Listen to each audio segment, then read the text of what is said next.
anniversary, pasagdan na sila. Ano yung mga popular mga politika. Yes, ngayon. Ang mga tagtungod po, ang pamilya po, wag yun po yung taon niya mo, Lukot na.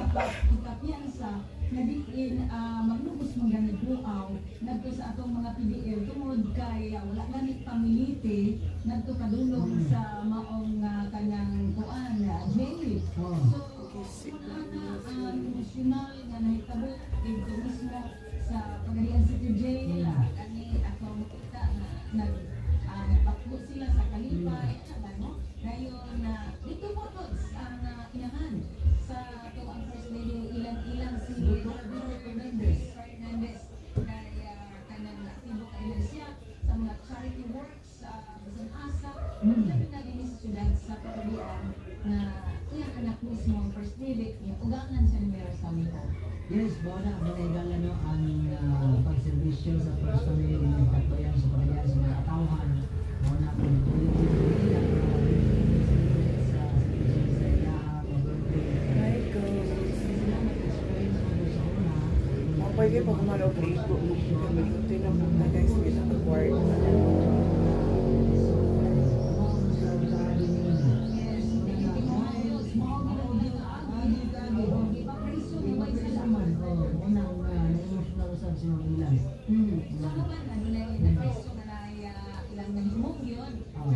Pero may makamatuod pinaagi sa mga hearing o uban pa.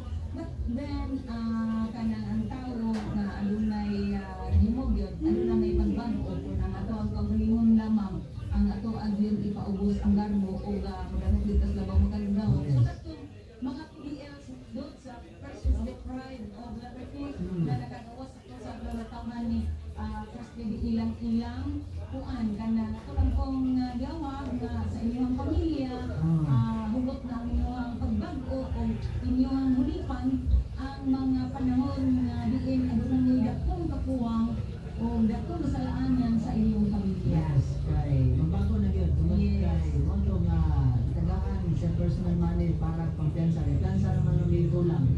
Bawa na nga pag gumatong hatag sa porta, kaya yung pampiyansa mo ni kanang katindan, pagawas nila yan, tagaan ng 20. So, nasya ka mag-umilat, unalay ka dun eh. Pinsahan sila ni First Lady Lanina Fernandez ko usa sa iyang gihatag na regalo sa pagpaygayon siyang adlaw na tawan sa dito sa City Jail sa may barangay na yun sa. Well, congratulations, kaninyong tanan.